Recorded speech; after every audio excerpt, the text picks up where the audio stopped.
Hello, everybody. My name is Clay McLeod Chapman, and welcome to our most jam-packed fear mongers yet. I don't know what I was thinking. Honestly, this is all my fault. You have no one to blame but myself. We have five amazing authors who have written five amazing novels, and when I started thinking about what to do for tonight's session, I just I didn't want to cherry pick. I wanted them all. So we are treating tonight as if it were a panel.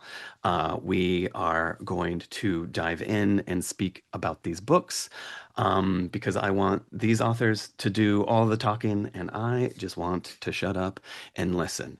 But I'm going to introduce everybody and let them talk specifically about their books. But going down the line, the author of HEX HOUSE, we have Amy Jane Stewart. The author of Our Cut of Salt, we have Deena Helm. The Winter Folk, Julian. The Devil Knows Her Name, none other than C. N. Vair. And the author of The Sleeping Sisters, Jennifer Givhan. Hello, everybody. How are we doing tonight? Very good. Oh, the Very chorus well. begins. Oh, we're doing So good. good, Clay. Thanks. Yeah. I mean, maybe not cheekiness aside just yet, but it's funny because I had the amazing good fortune of reading all of your books well, like eons before they came out for blurbing purposes. And I don't know, you never know what you're going to get. Like there's always that kind of moment of here comes this book and it could be good. But no hyperbole, no lie, like just reading all five of your novels, I kind of had these kind of moments of just saying to myself, "Oh my God, these are amazing." And I want to kind of, go to the street corner and just kind of shout it out. Um, but what I think one of the kind of ultimate decisions of kind of bringing all five of you together is that I kind of notice certain kind of themes or ideas, speaking specifically about folk horror or gothic horror, or what these kind of subgenres uh can do, and what is the kind of elasticity, or what are the borders of these types of subgenres, and the tropes therein, and how you all are kind of individually kind of pushing out into what I feel is uncharted territory. um so to start us off, I would love to go down the line, and I'm going to start with Sleeping Sisters. Jennifer, I would love to hear you kind of talk to us about what the Sleeping Sisters is about. Yeah, for sure. So I'm coming to you from Albuquerque, New Mexico, and I moved here about 15 years ago. It's my ancestral homeland. My family is from here. And I came here to raise my children. And there's a desert behind our house on the West Mesa where there's these still live volcanoes, still living volcanoes, called the Five Sisters or the Three Sisters. It's kind of there's five of them, but people call them inexplicably the Three Sisters. I don't know. and and I also found out very early on from someone who was hiking back there that it is where a serial killing took place. It was only about 3 or 4 years before I'd moved there. And the way they talked about the victims, who happened to be women who are sex workers, but the way that they spoke about them was callous and a bit derogatory, and struck me deep in my core.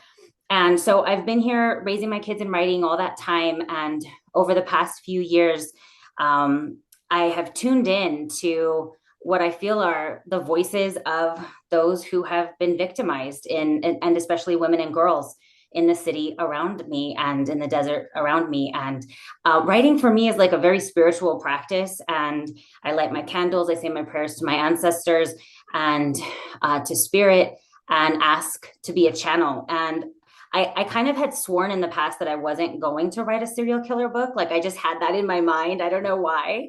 And it was like, okay, no, this is the time. And I was kind of resistant at first. I thought, no, I'm gonna write about monsters. And I was like, okay, yeah, true. And I was like, I'm gonna write about the girl with the green ribbon, that children's story that I loved growing up. Yeah, true. And it's going to be a serial killer book. And I said, okay, true.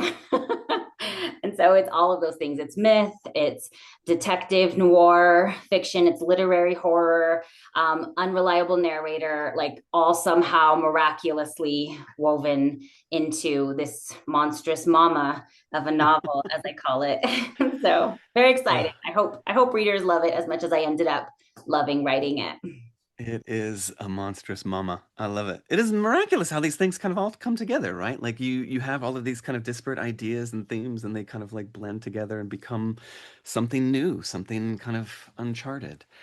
CN. Oh, I did it. I did it. C. I'm curious. I knew I was going to do it. It's like I totally jinxed myself, like straight out of the gates. C, could you talk to us about The Devil Knows Her Name? Yeah, and CN is okay too, so don't worry about that. But The Devil Knows Her Name is about a witch and a wildlife rehabilitator named Tess, who, at the point that the novel starts, has already made one deal with the devil to save her own life.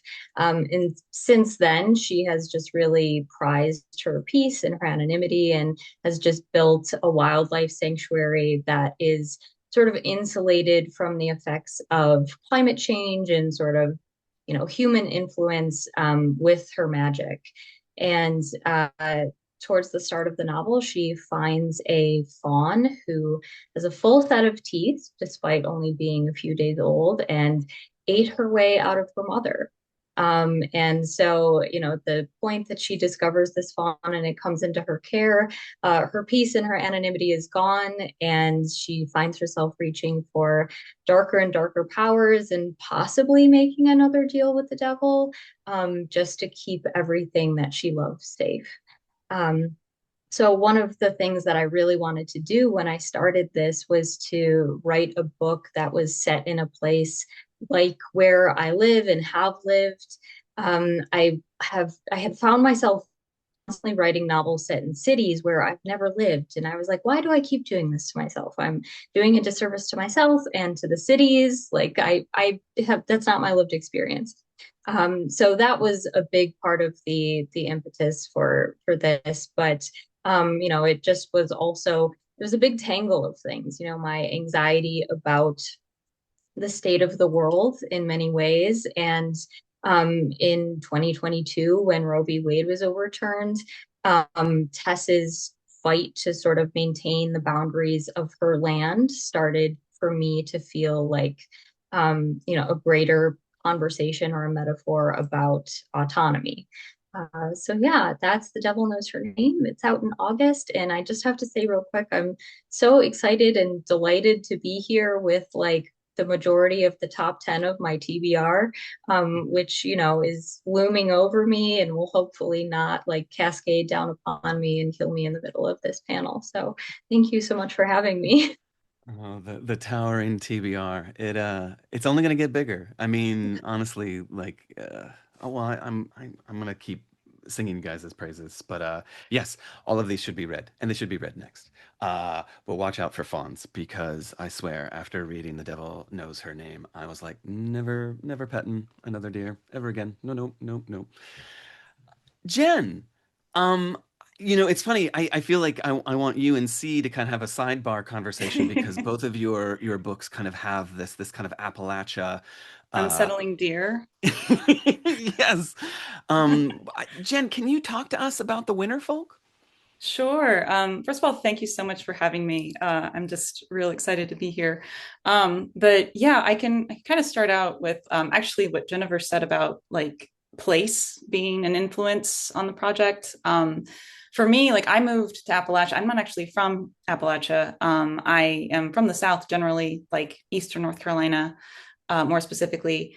And I moved here in 2019 to work at a small college that's in Southern Appalachia, Northern Georgia. And then, like, it was 2019, then the pandemic happened.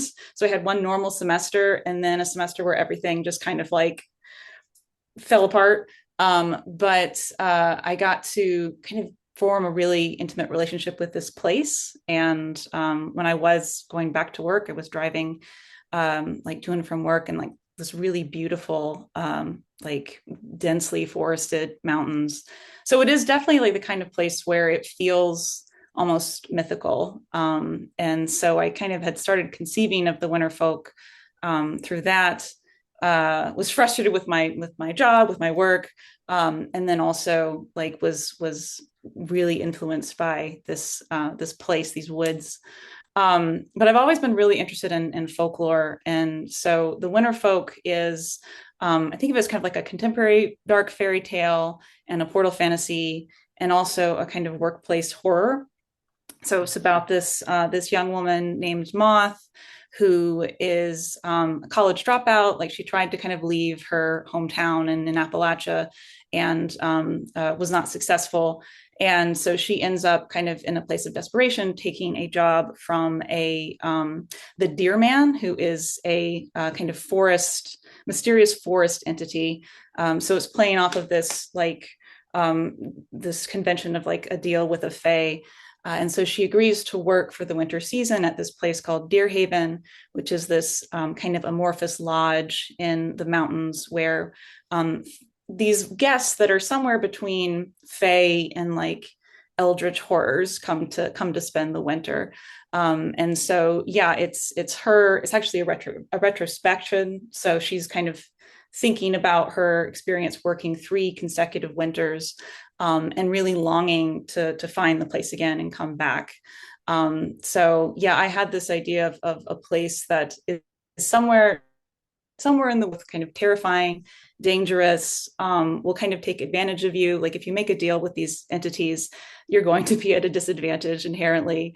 But this also being kind of seduced and compelled and like wanting to find your way back. And so yeah, this was a book that was very much inspired by classic fairy tale stories that I've heard my students tell me, because I've taught folklore at Young Harris where I teach, and students have told me stories about, like the woods have their own rules to follow, right? Like there are things that if you hear something, like no you didn't. If you see a deer and it looks right at you, like don't, that's not a normal deer.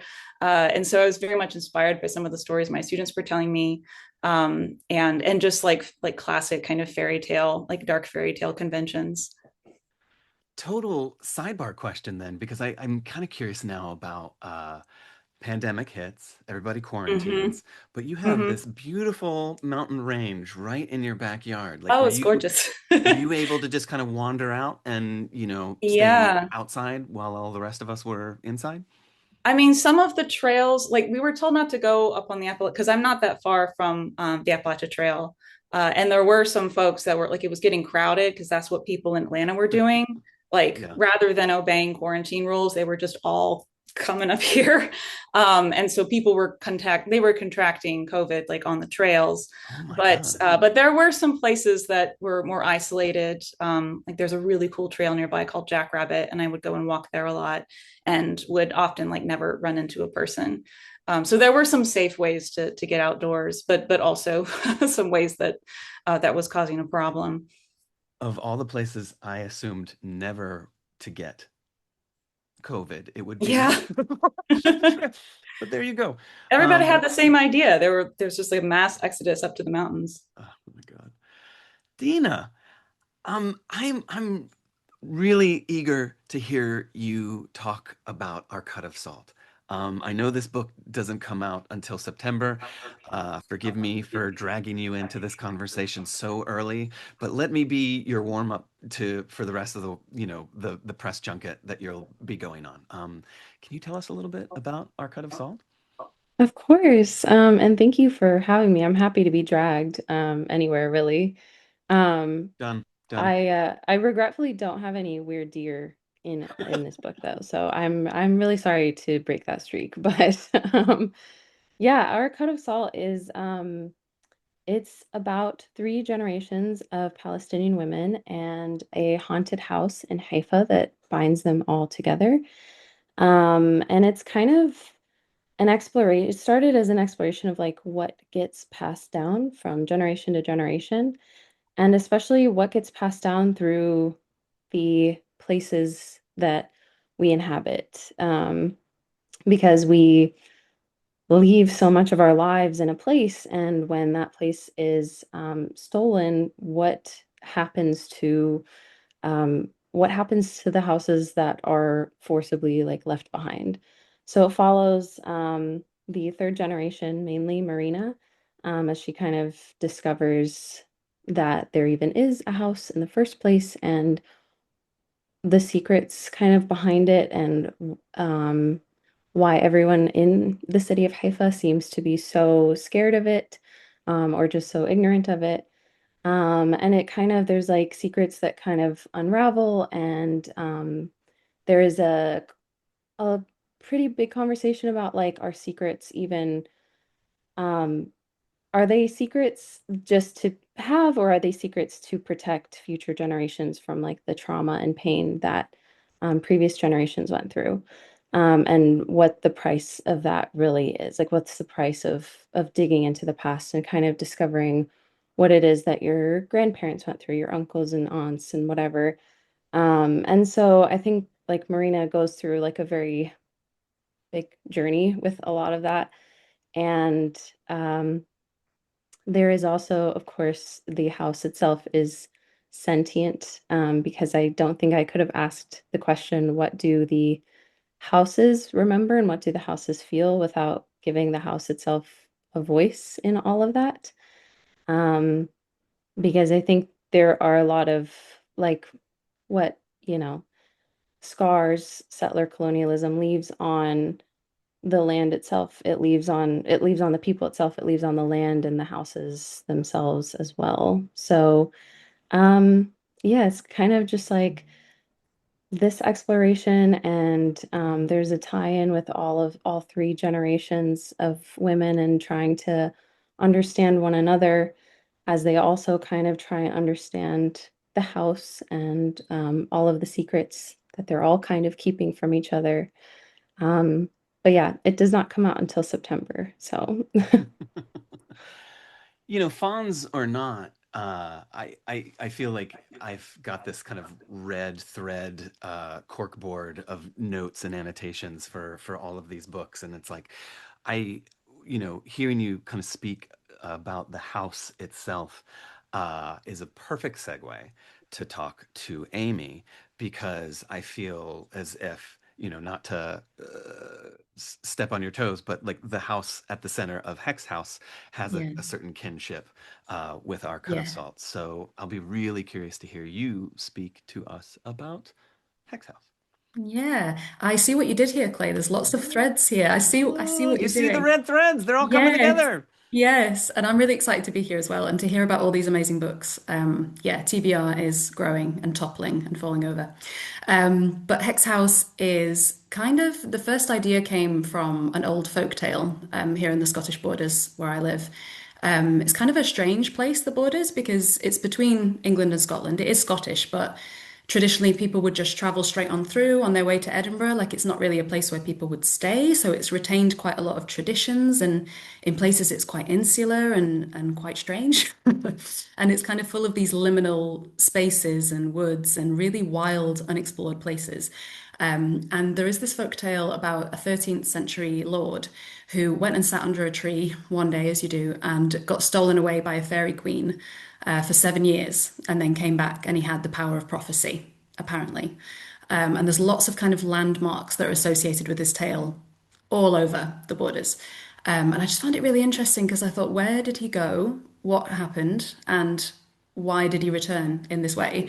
And this kind of transformed into Hex House. So the story as it stands now is kind of a dual narrative. We have Ellie, who is running through the woods on her wedding night, heavily pregnant, having realized that the person she's married isn't so great. She's realized a little bit too late.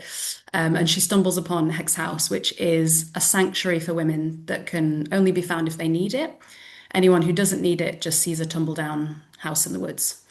So Ellie finds it, and we have her point of view. And then 4 years in the future, we follow Siobhan, who was invited to the house to make a documentary, but she's been kind of broken by what she saw. She's just completely devastated. She was kind of a brilliant mind and she was really ambitious and kind of going for it in her career. And when we meet her, all of that has just been kind of decimated by what she went through. So the timelines kind of interweave and meet and kind of culminate in one thing that I won't go into.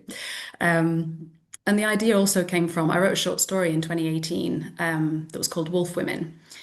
And it felt like at the time we were surrounded by so many, I mean, unfortunately, it's not a news story, but women and other vulnerable people kind of being, persecuted and the victims of violence always. But it felt like it was just completely incessant. And I felt really, really impacted by it. So I decided to put it into a story. And the idea was, what would happen if women and vulnerable people could kind of sense if someone meant them harm to kind of level the playing field a little bit. And then it grew a little bit more weird and monstrous, and I decided to place the power into the victim's hands and kind of look at what does power do to people when they have it, and can it ever be a force that isn't corrupting? And when faced with the choice of power, when you've never had it, is it so intoxicating that you will look past red flags and take it? So yeah, that's a little bit of a introduction to Hex House, but there's definitely a lot of threads between all of these books. I'm really excited to talk about them more. It's amazing. I mean, I think that like kind of speaking specifically to kind of like intergenerational trauma, the idea of magic and folk magic and location, houses, spaces. There's a lot to kind of unpack. So forging ahead, going forward, I'm gonna float a question, and I will probably call upon one of you just to keep things kind of neat and orderly. But then after that, if anyone else wants to kind of throw in an answer or contribute, please, please, please do. I don't want to point too much, but I feel like if anything, follow me and I'll fumble, and then you can come pick me up. But I wanna start with Jen because you were speaking specifically about this idea of kind of folk horror and the kind of folk tradition, Mhm. um, and I feel as if folk horror and has kind of had a resurgence recently. I mean, I think there have been a lot of novels, and tonight's panel kind of included. Like it's something that is kind of sparked publishers' curiosity and interest. So, I'm wondering if maybe you could speak specifically or generally to that idea of like where is folk horror coming from, and why is it kind of like having this kind of wave? That's a really great question. I guess I'll start with a little bit of a disclaimer. So I was heavily inspired by local lore, by this place where I'm living. Again, not actually from here.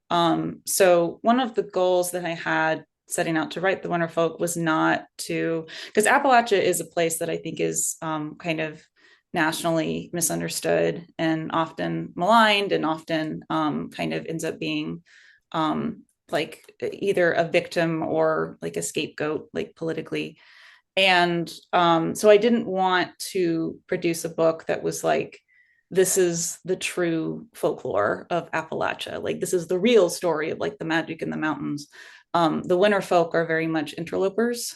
And so the role that they play in the story is almost like tourists. Actually, like I designed them kind of because I was frustrated with Floridians invading here every summer. But but yeah, so there is like kind of a folk flavor, but it's not meant to be reflective of like Appalachia authenticity. I will say, however, that I think like this yearning for authenticity is maybe partly behind this. That's because I teach and see students kind of increasingly like living in their own heads, living in screens. And part of what I try to do for them is to get them to look outward and see themselves in this beautiful place, this fascinating place with a history, and their own histories, their own kind of like present embodied lives. And that is something that I think there is a yearning for, which is ritual and tradition, like physical, concrete ritual and tradition.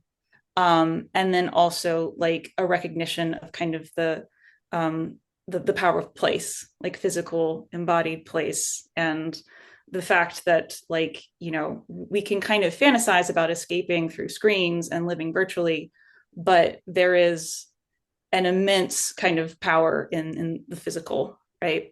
And so I'm thinking there might be something compelling about folk horror because it is about an escape to that, or it is like an acknowledgement of that, but also an acknowledgement of like how scary that is, that like the physical, like the place cannot actually be like escaped.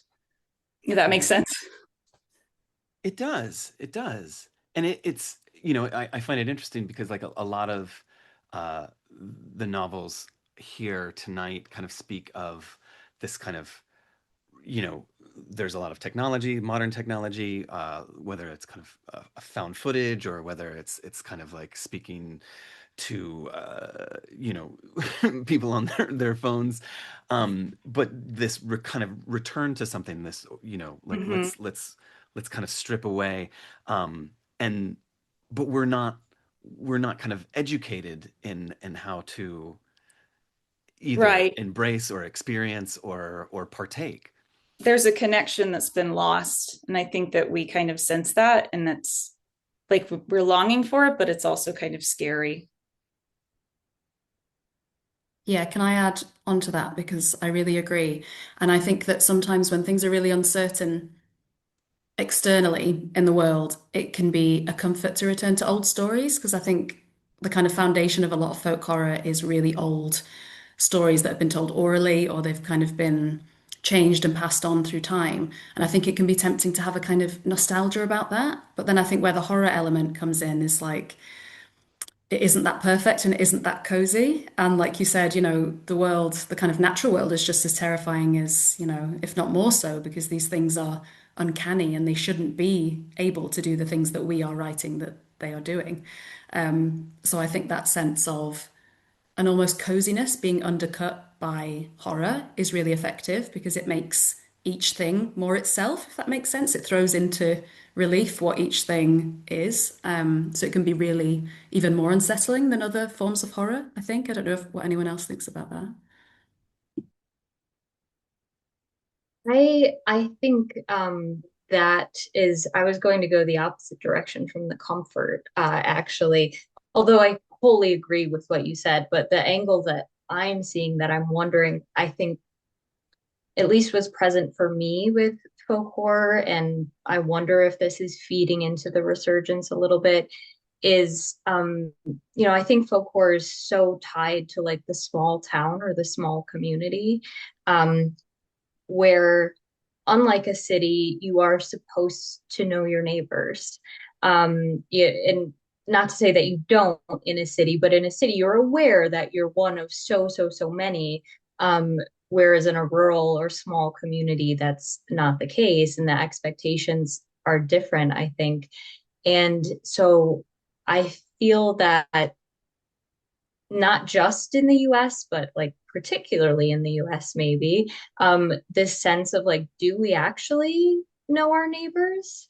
They their lawn signs make me think I don't I don't know them. And not just politics, but also technology that which has you've both brought up, the sense that we are becoming estranged even if we do live very close to each other. And so this notion of like, are the monsters or are the people the monsters, I feel like is becoming a little bit heightened. And I wonder if that, on top of the nostalgia and the importance of place, if that's feeding into what we're seeing a little bit in terms of the resurgence. Because I agree, I think there's a lot of folk horror that's hitting, and I'm loving it.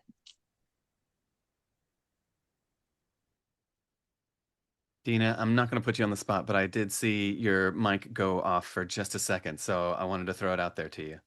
I was actually going to say something about fascism, but then it felt like it was maybe not related to what C was saying.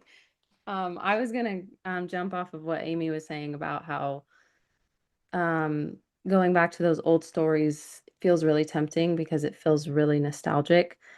Um, but then I think for a lot of people, it also feels really tempting to want to take it a step further and start embodying the values of that time. And that is where a lot of the horror comes to me from, where now, that's just what it feels like in real life, where we have trad wives and tech bros and I don't even know what. And that's where I think that almost feels like a folk horror of like the modern day, where we're so going back to these old stories and these old values that I think there are communities that are becoming like folk horror, like cautionary tales now. Um, One man's Wicker Man becomes another man's next president. So, but it is interesting, and I'm going to shift to the next question. Um, this idea of the Gothic, then, I also think that the Gothic is having a bit of a resurgence.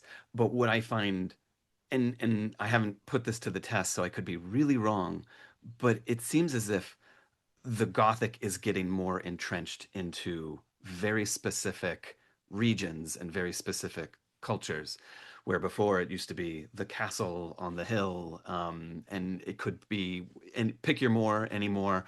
It was just there.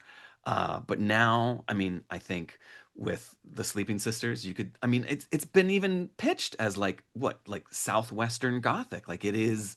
I so Jennifer, I want to ask you, and just thinking out loud, like, would our cut of salt be Palestinian Gothic? Like, is this, I don't want to be reductive of it, but like, Japanese Gothic just came out, Mexican Gothic kind of came out, and it's speaking to a place that feels lived in and it has existed forever, but we're kind of bringing it into this lens. So Jennifer, I'm going to start with you and put you on the spot because you've now cornered the market for Southwestern Gothic. So you're the professional here. Oh, thank you. So one of the things that I also, it goes back to the folk horror and the Gothic horror together, because I've been writing our folk tales, which for myself as Latina and Indigenous are not like some old way that is having a resurgence. It is literally always been a powerful aspect of our lived experience, our daily experience. And so like I grew up with La Llorona, who steals children and drowns them in the water. So mine was the river that flowed beside my house. She just lived down the street like that. I grew up knowing that, and so I think that for myself as like growing up loving Edgar Allan Poe and Nathaniel Hawthorne and Emily Dickinson, and like I was looking back in a journal of mine that I wrote when I was like 13 or something, and it's called Inside My Head, and it's like, why are all the ghosts in here? It was very like teen girl, but also awesome. I love teen girls and I write teen girls all the time. But it was just like, okay, I have these psychological, demons, if you will, that I am finding connection and resonance with all of these Gothic authors, but have nothing whatsoever to do with my day to day lived experience, where I live, the people I know and love, my family, my neighbors. And then also the Spanglish that is used here often in the Southwest and on the border where I grew up.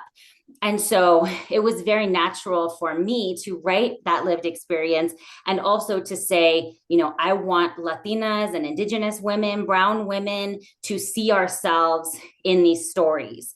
And so just like basically, there's not necessarily like mold on everything because it's very dry here, right? So what does it mean for something to be like rotted here, more decimated, more dried out, right? And what's like in my previous novel, Salt Bones, the Salton Sea is drying up, the poisons from the pesticides that flowed in are now in the air and going into everyone's lungs. So just thinking about place and people and psychology as the starting point, and then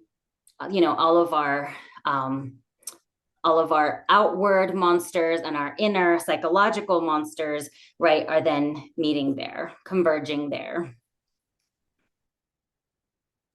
Yeah, I definitely agree with you on the importance of place. Um, because when I wrote Our Cut of Salt, um, the city of Haifa was so like integral to the haunted house because their family home was um, set atop a little storefront area where they had like a fishing business where they sold fishing lines and whatnot. Um, and so the house is like deeply, deeply connected to the sea, to the Mediterranean Sea, and how that can be both very like um, life-giving and life-taking as well. Like there's a little bit of that.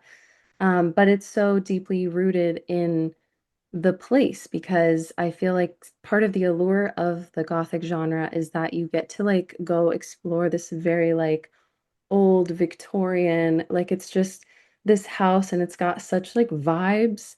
Um, and so, but then it was like I read White is for Witching by Helen Oyeyemi, where the house was like, this whole metaphor for whiteness and white supremacy. And I was like, oh my God, like that was literally so shattering to me of like my view on that because I was like, oh, I didn't realize you could like turn this upside down like that. And especially like in Palestine where it's like, okay, this is one of the oldest places in the world. Like civilization has been there for thousands and thousands of years. And on top of that, the house, like the symbol of the house is so important to Palestinians because that's what we've all lost generationally. Um, it felt like deeply like rooting it in that place. And on top of that, a place that is even older than like that Victorian era style, um, that what's typical of the genre felt really important. And why I've seen so many other like Gothic genres go back to um, these places and these cultures that are older than like Victorian England. And that feels like a really important understanding of the genre and like going even more deeply into the genre. I'll add to that because I feel like I write mostly about southern towns, American towns, rural areas. My previous book, Red Rabbit Ghost, had it featured a kind of abandoned, dilapidated plantation house. I actually see writing the Gothic kind of an obligation and a responsibility as like a regional writer and an American writer. I don't feel like I could write honestly about the South without incorporating elements of the Gothic or horror or hauntings. Like having grown up here, having grown up in Eastern North Carolina, it's again, if you're going to address the place honestly, you you kind of have to include those elements. Um, but yeah, that's as I've developed as a writer, those the writers that have really spoken to me, like Shirley Jackson and like Rose for Emily. I'm thinking about like Emily like moldering away in her house in Faulkner, but it's just become more and more important that yeah, it just feels like a moral imperative almost to incorporate the Gothic. Yeah.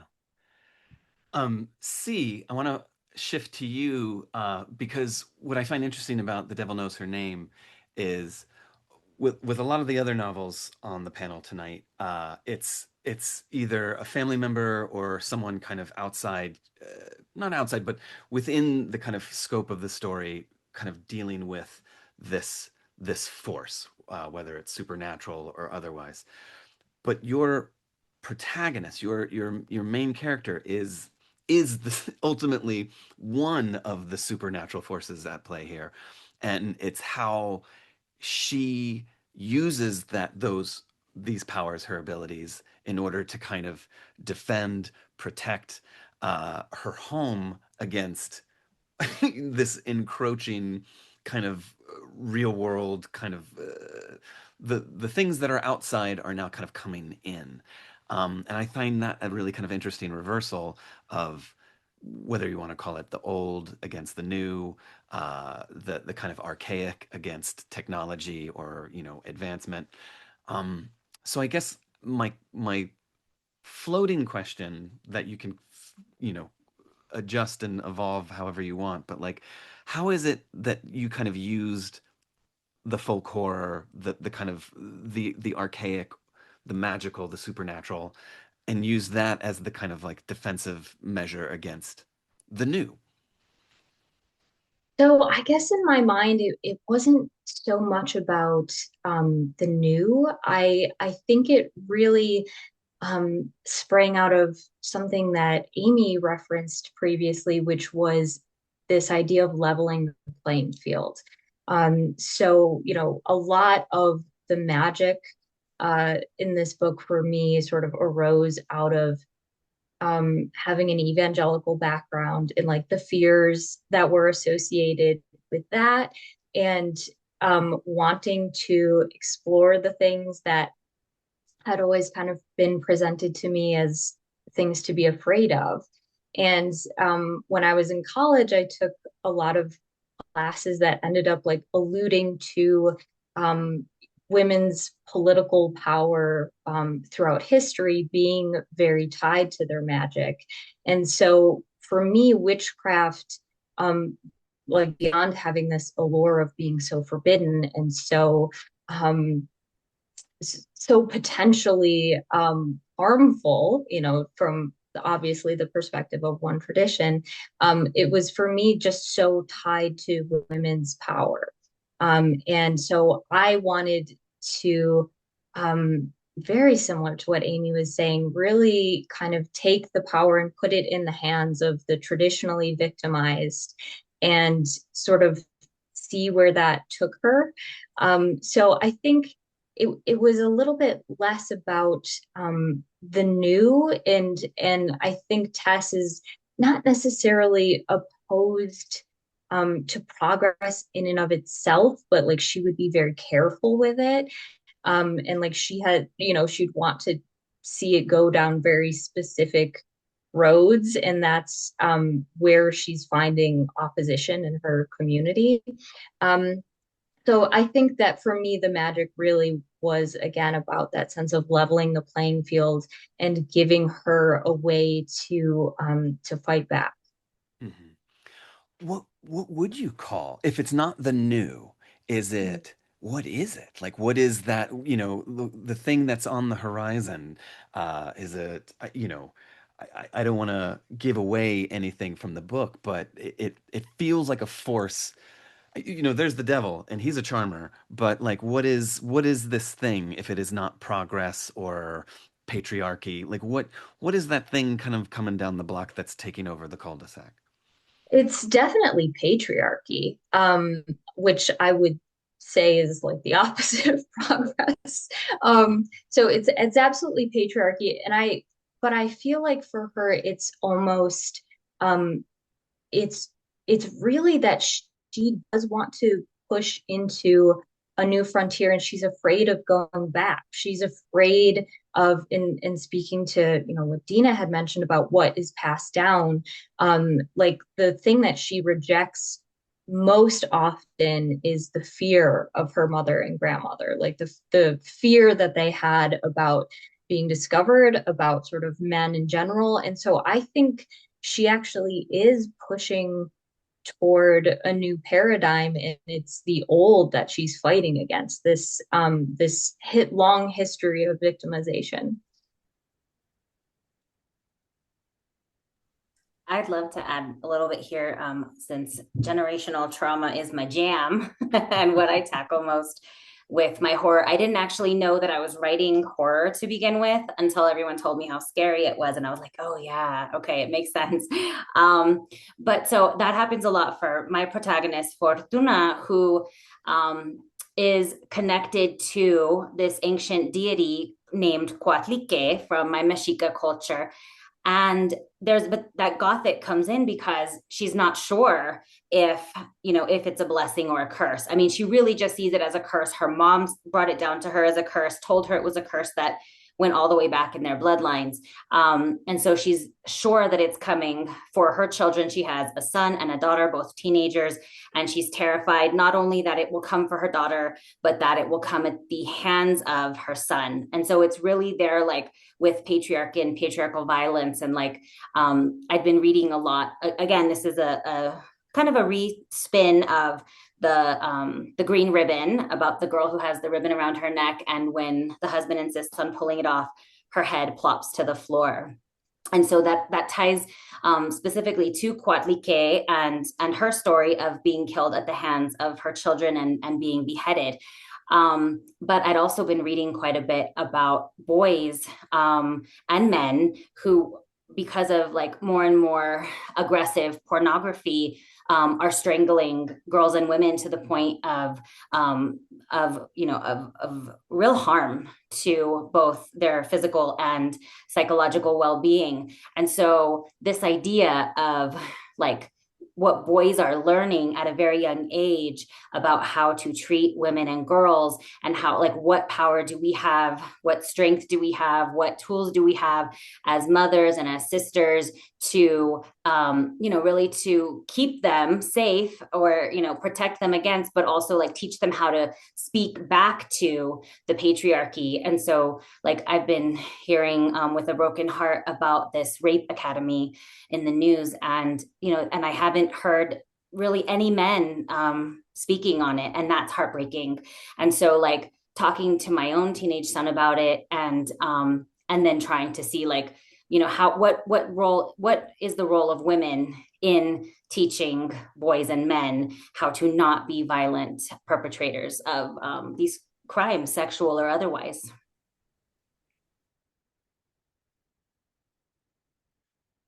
Jennifer, I have to sidebar just to ask. Does your son read your novels? He does. My daughter doesn't. She's still a little bit young for them, but my son does, and he and I are going to be working on screenplays together. So he is a newly graduated from high school actor who just signed with an agent. So he's very excited about that. And he is biracial. And so he also is very interested in writing his own roles that he can act in. And so I told him about the whole Good Will Hunting thing. And like, he's like very excited to write roles. And he's like, Mama, you write the best thrillers and horrors. Like, let's write together. And I know it's going to be amazing. So I'm excited that that he is able, like, he's such a good guy. But there are times that like he's spent, just in his room all day on YouTube, and then he comes out and says things that just shock me to my core. And that's really where Fortuna worried that her son might be committing some of these atrocities came from. Not like, not to that extent, but understanding the seed of how this violence is bandied about between boys in such a comical way, between like humor and it's just a joke, Mom, it's just a joke. And that was something that I really wanted to dissect in The Sleeping Sisters. We would be so lucky to have the metaphor kind of layered over, to kind of speak to these horrors, because you go online and you can kind of see them stripped of any kind of facade, and it's terrifying enough. But in these books, we have haunted houses. And I want to kind of speak using the word haunted in a very kind of elastic way, maybe supernatural houses.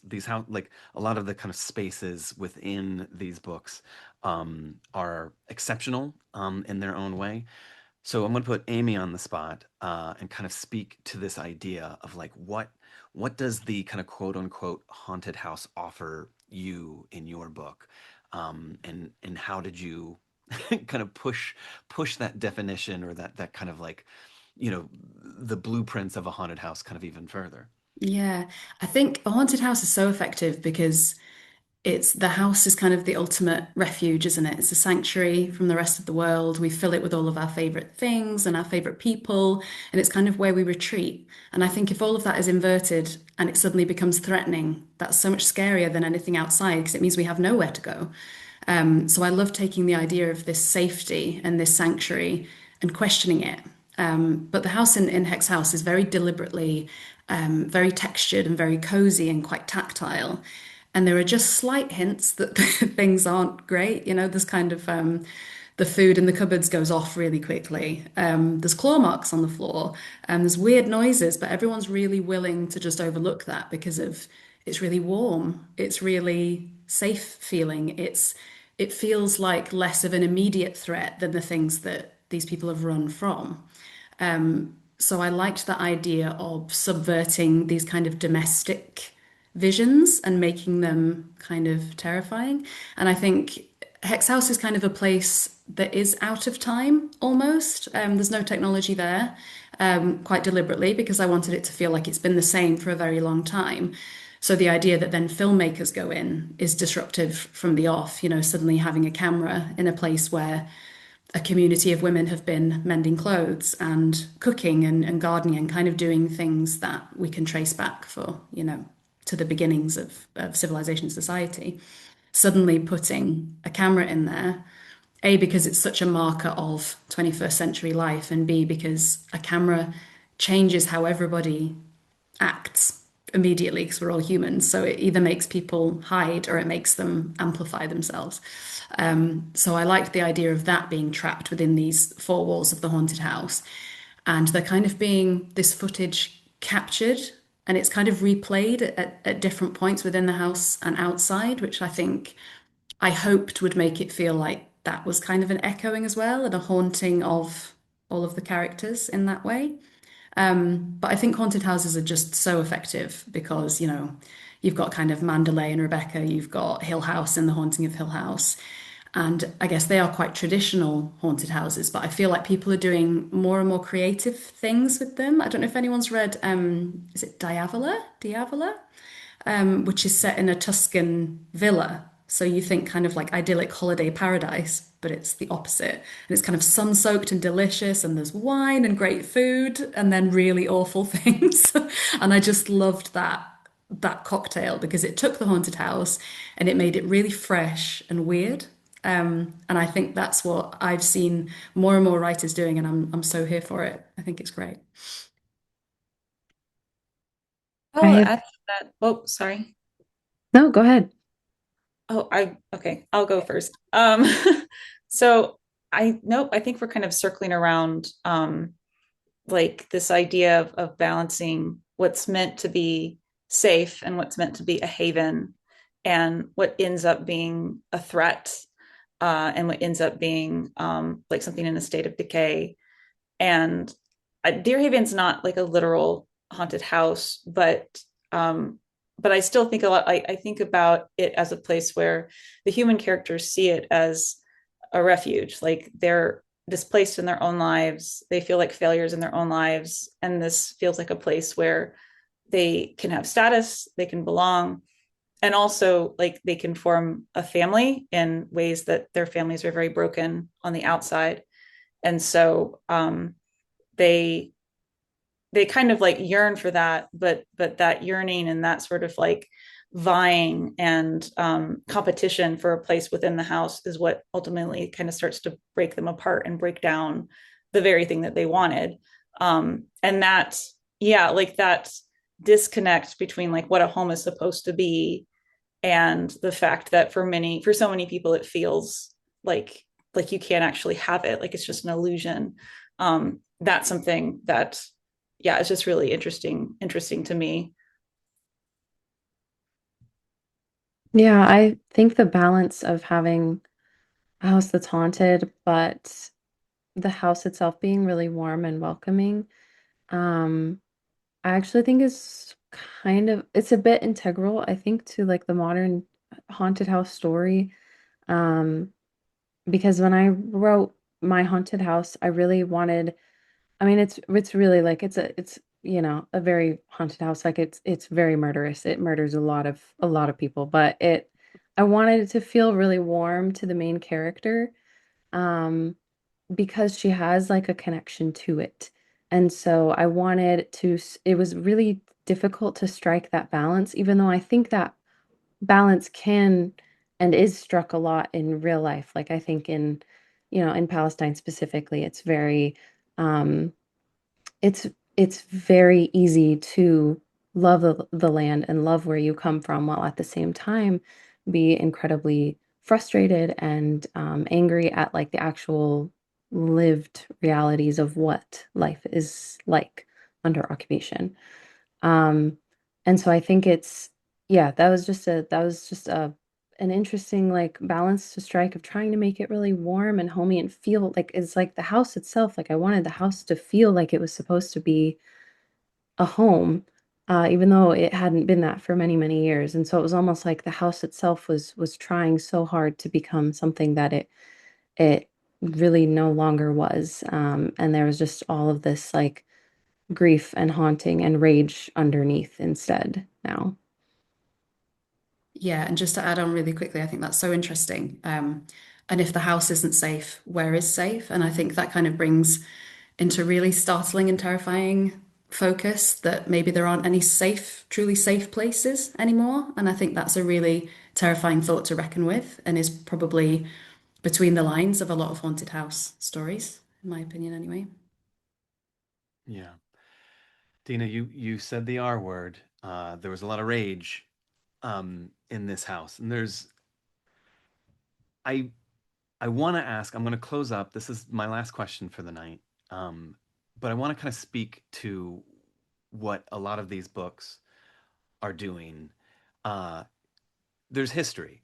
There's there's kind of woven into the fabric of a lot of these novels, and our cut of salt specifically is this idea of what has happened, and that is something that is it's there for us to kind of be aware of history, the reality of what's going on. And here we have at the heart of this book a supernatural entity, a haunted house, and it's allowing you to kind of speak to something larger, maybe greater. And I'm curious to ask everyone, and I'm going to start with you, Deena, of like what did the fictional, the metaphorical, the supernatural, the what did the horror, the kind of the ghosts, the vampires, the werewolf, like the thing that is not real, what did that offer you to kind of speak to what is and what is happening and is imbued in the text of all of your books?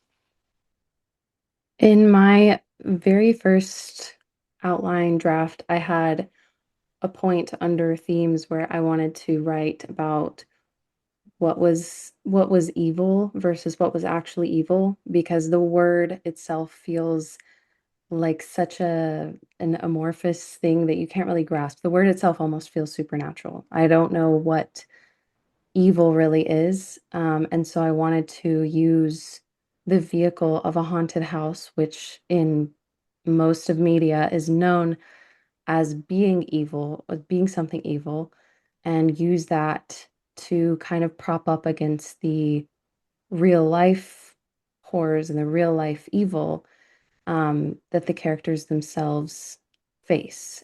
Because even with Nuhad, who is the grandmother, of these three generations, she faced so many horrors like in her life and in her young adult life. Um, and and it didn't really stop there is the thing. Like it wasn't just one point in history and then it's like, oh, well, like that was that. When Marina herself goes back to Haifa, she like there are little horrors sprinkled throughout. She sees a young boy murdered in the street by a soldier, and she sees she has to go through so much airport security where she's like literally like her security level is classified by a number on a sticker. Um, and I wanted to kind of like put up this like really supernatural entity against all of these actual real life horrors because to me it felt like, well, the thing that's supposed to be evil and keeps murdering people is doesn't really feel like evil in comparison, to be honest, because it's just it's a house that's being haunted. Um, and really it's an entire city that feels haunted because of that. And none of that really, like all of that really feels like it pales in comparison to the actual reality that the characters themselves have to go through. All these hurdles that they have to go through, all this trauma and displacement and ongoing genocide. Um, and really like I think a haunted house pales in comparison to that. So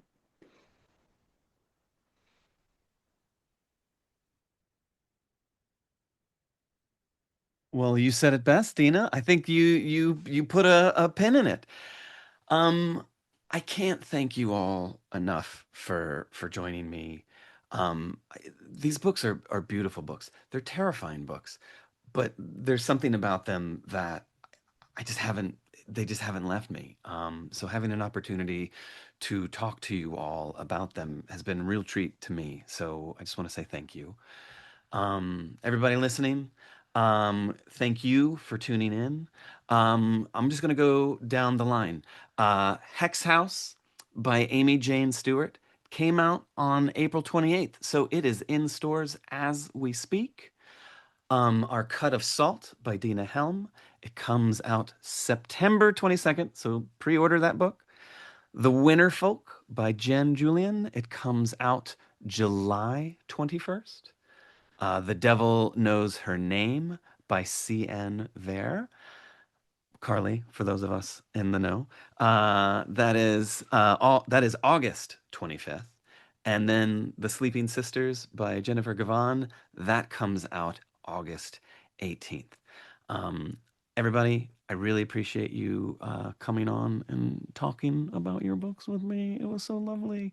You guys are so spooky. Thank Thank you. you so much, Clay. It Thank you, was such a Clay. pleasure. Yes. Thanks for having The us. best, Clay. Intergenerational trauma, regional horror, folklore, All the good stuff. myths, most charming devils. Steer clear of fawns. Like these are life lessons to live by. So don't trust those fawn folk, everybody. Thanks for coming. Have a good Thank night. you. Bye. thank you. Bye.